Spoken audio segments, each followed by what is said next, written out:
E aí, galerinha? Muito bom dia e sejam bem-vindos ao vlog diário do Nino Denani, aquele momento que a gente senta pra conversar sobre espiritualismo, espiritualidade, magia, ocultismo, sonhos, pesadelos, criaturas da noite. E tudo isso aí, né? Sempre vocês sabem, né? Sem edição, sem corte, sem porra nenhuma. Como é que vocês estão, galera? Eu tô muito bem. Hoje é segunda-feira, aquele dia que vocês sabem, né? Que a gente começa a semana, é o dia de fazer coisas boas, o dia de colocar os planos em práticas, os dias de começar o regime e todas essas coisas todas aí, né? Como é que vocês estão, galera? Antes da gente começar com as perguntas, né? Aquele recadinho de sempre, clique em joinha, se inscreve no canal pra dar aquela força brutal pra gente crescer por aí.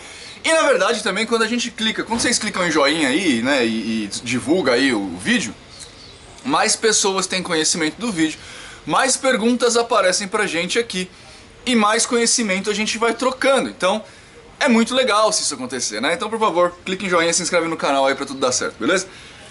Vamos pras perguntas? Fala, Denani! Você conhece um camarada chamado Já, que é retratado no movimento reggae? Se sabe, poderia nos falar um pouco sobre? Abraços de sucesso, kkk. Valeu, irmão, ou irmã, ou pessoa, ou cachorro. Eu conheço sim, cara.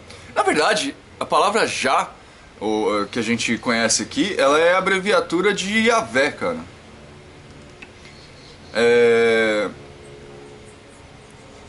Ou, né, a abreviatura de Jeová.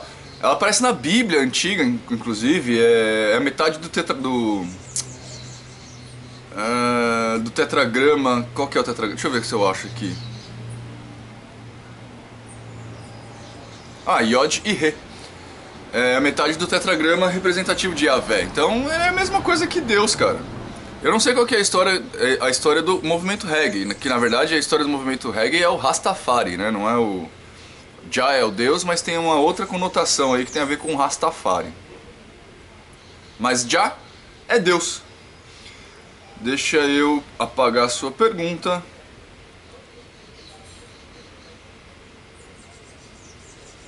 E vamos pra próxima. Eu já tô meio lerdo, né? Hoje é segunda-feira, eu acordei até um pouco mais tarde, eu tô meio lerdo hoje.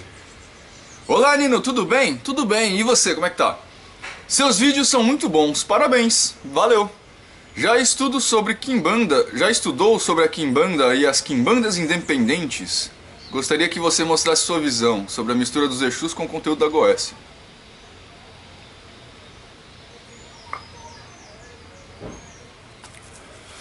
Tá, eu acho que são perguntas diferentes aqui, né? Uma coisa é eu falar das Quimbandas e Quimbandas independentes, e outra coisa é falar sobre a minha visão sobre a mistura dos Exus com o conteúdo da Goétia, tá? Primeiro, eu não tenho conhecimento de todas as quimbandas do planeta, tá? Eu conheço algumas quimbandas aqui de São Paulo, conheço alguns quimbandistas aqui de São Paulo, e conheço uma visão um pouco geral das quimbandas que tem acontecido por aí, tá? Primeiro, existe uma diferença aí, que acho que isso todo mundo já sabe, entre quimbanda com Q e quimbanda com K, né? Você me perguntou das quimbandas com Q. Quimbanda com K é aquela que cuida, pelo menos que me dizem, é aquela que cuida das quiumbas. Eu já ouvi falar também de quiumbanda. O que é um quiumba? Quiumba seria um espírito desencarnado de baixa moral, digamos assim, tá? Meio que um demônio na visão cristã. Ou um espírito endurecido no mal na visão do Kardec. Mas não é isso que você me perguntou. Você perguntou da Quimbanda com Q. Quimbanda com Q é uma religião, embora algumas pessoas tendem a discordar comigo, mas é uma religião que busca... originalmente, Quimbanda era para trabalhar, era um trabalho de cura, tá? Quimbanda era para você buscar a cura, era feiticeiro de cura, saca? Por isso, inclusive, que eles mexem com espíritos de baixa, espíritos de vibração negativa. Porque a cura do corpo, o corpo é de energia negativa, então a maioria das curas que você vai fazer com relação ao corpo tem que ser mexida com energia negativa, tá? E daí vem aquela história que eu falo pra todo mundo, que falar que magia negra... As pessoas falam que magia negra é uma coisa ruim e elas não sabem do que estão falando, porque Magia negra só é ruim porque você mexe com energia negativa, mas na verdade você precisa mexer com energia negativa. Então magia negra tem outra conotação, mas enfim. Kimbanda é isso, é a arte de curar. Então você mexia com energias negativas para cura do corpo. E aí você mexe com guias, com espíritos que são ligados à energia negativa. Só que o que acontece, né? A energia negativa, ela não cuida só do corpo, ela cuida da materialidade.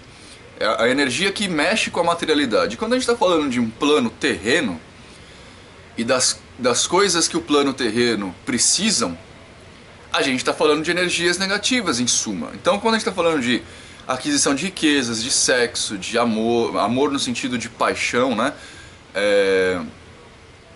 Carreira, essas coisas todas, você está falando de energia negativa. Então as pessoas acabaram dando uma deturpada na coisa aí.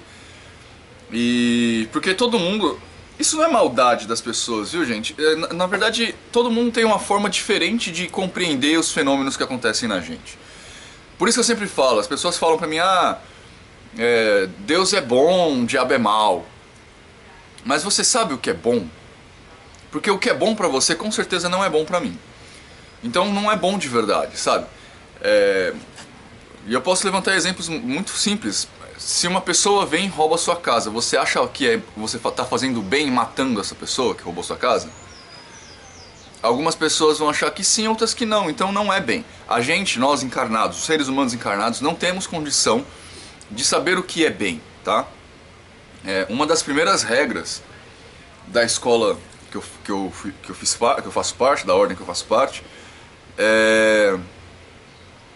o mago, na verdade a gente chama de grande mago, tá? O grande mago é aquele que se liberta do seu ego. A gente só vai ter capacidade de julgar e de compreender o que é bom, o que é mal e o que é justo se a gente se livrar do nosso ego. E isso não acontece, tá? Então, pelo menos não nessa vida. Isso não vai acontecer. Então a gente não sabe o bom, o que é bem. O bem pra gente sempre é relativo. Então essas pessoas que deturparam, que chegaram... E deturparam não no mau sentido, tá? Mas que começaram a ter visões diferentes da Kimbanda, elas não fizeram isso por maldade intrínseca. Elas fizeram por uma capacidade de avaliação pessoal dela, tá? Quer ver? A maioria de nós entende que fazer uma amarração, por exemplo, é ruim. O que é amarração? Amarração é você... Sei lá, a Ana me largou. A Ana me pediu divórcio, foi embora e eu tô sofrendo por amor, tá? Então eu vou num feiticeiro desse aí e peço pra ele fazer um feitiço lá que vai encantar a Ana e fazer ela voltar pra mim. Isso é o que a gente chama de amarração, tá? Para algumas pessoas isso é um ato inconcebível, porque você tá mexendo com o livre-arbítrio, você tá indo contra a vontade de ir e vir da Ana. Mas para outras pessoas isso é muito bom, porque na verdade você está me ajudando a parar de sofrer. Então algumas pessoas pensam que ao você fazer uma amarração, você está atuando para voltar, para fazer a felicidade do casal voltar. Percebe como é o negócio? Tipo, essas pessoas elas não conseguem compreender que a Ana de repente me deixou porque eu fui um babaca com ela. Ou porque o nosso relacionamento está desgastado, ou porque a gente não tem mais o que ensinar um pro outro. Enfim, tem um monte de motivos aí, né? Então, em vez de eu ser uma pessoa melhor para conquistar a Ana novamente, eu vou atrás de um feitiço qualquer, né? Então isso acaba... A gente não tem essa capacidade. E então algumas das pessoas que fazem amarração, elas fazem com esse intuito, saca? Tipo, elas acham que estão realmente fazendo bem. Não é uma coisa ruim, a priori, pra elas, tá? Então não julguem esse tipo de gente. Eu sei que é ruim, eu falo contra, mas não dá pra chamar essas pessoas de demônio, ou essas pessoas que estão fazendo mal, essas coisas todas. Na cabeça delas, elas estão fazendo bem. E isso é um negócio muito... Olha, eu vou parar o dia hoje numa pergunta só, né?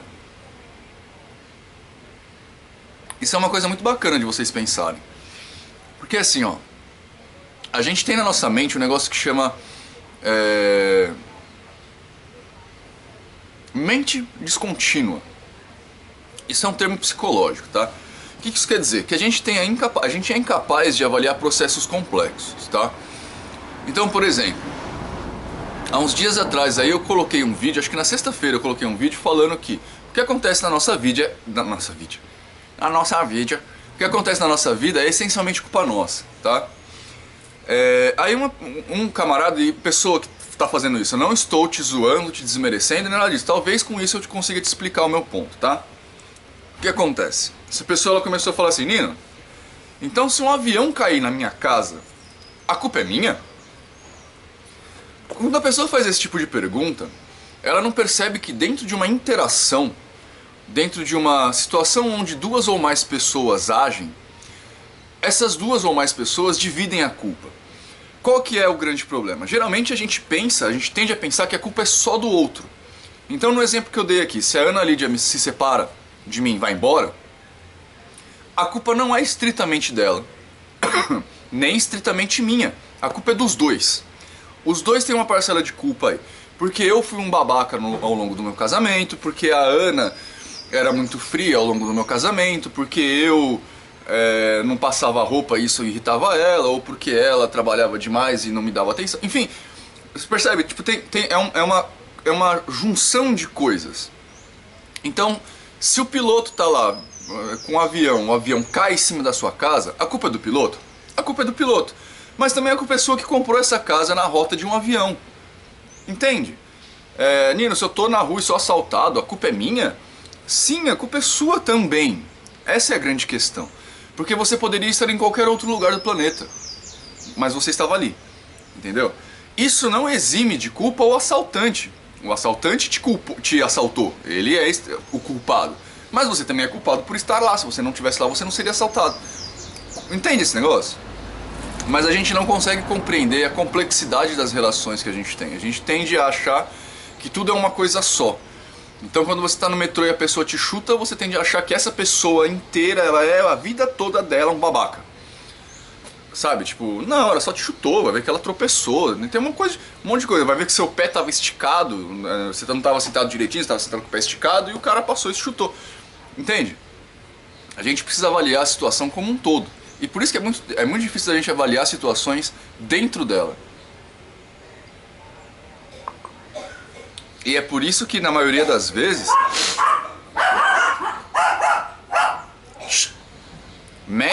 médicos não podem avaliar pacientes que são da família, porque eles estão envolvidos emocionalmente naquilo.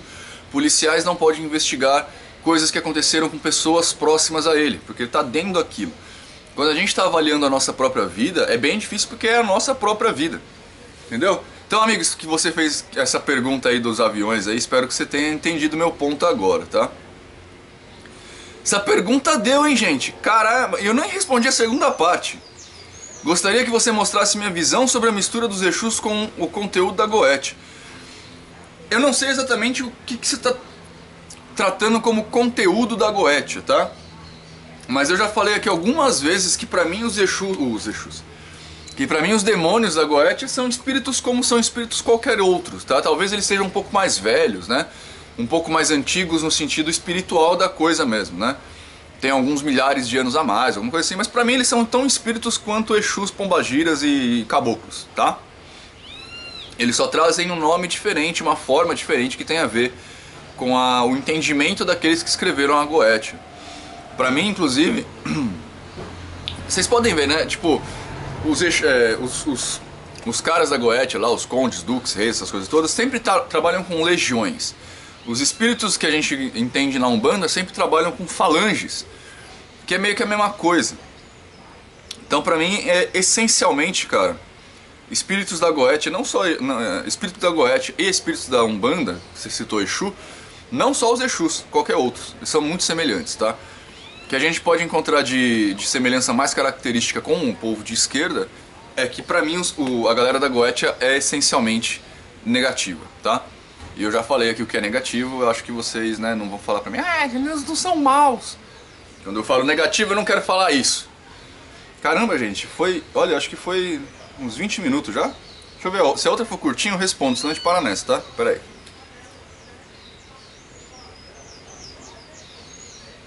Nem nenhuma projeção astral. É possível movimentar objetos, se fazer visto ou sentido, falado e ouvido? Desde já agradeço.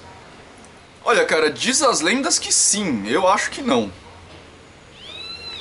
Tá, diz as lendas que dá pra você fazer isso, mas aí entra naquela questão... A Blavatsky que eu acho que fala disso.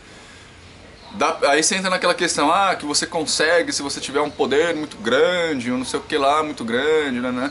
Na verdade, assim, eu agora, é opinião minha, tá? Seria possível de fazer isso se você encontrasse ao longo da sua projeção um médium de efeitos físicos. Um médium que consegue doar ectoplasma. Porque você, quanto espírito, não tem materialidade suficiente para tocar um objeto. Né? Você é imaterial. Você precisa de alguma coisa que faça as vezes de materialidade para você conseguir movimentar as coisas. E isso o ectoplasma, o ectoplasma kardecista, né? Ou a luz astral do Eliphas Levi, é que te fornece.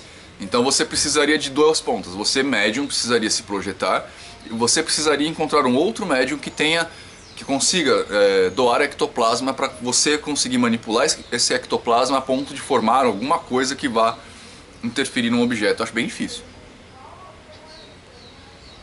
Mas não é impossível, né? Eu não tenho visto mais médiums de efeitos físicos, cara. Eu acho que não existe mais, não.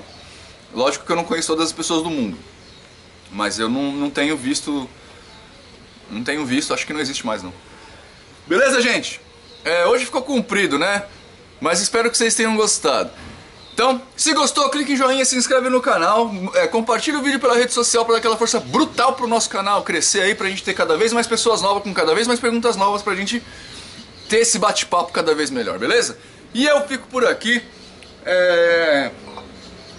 Espero que vocês tenham uma boa semana, que vocês consigam agir aí pro seu futuro acontecer, pros seus planos se solidificarem. E até amanhã!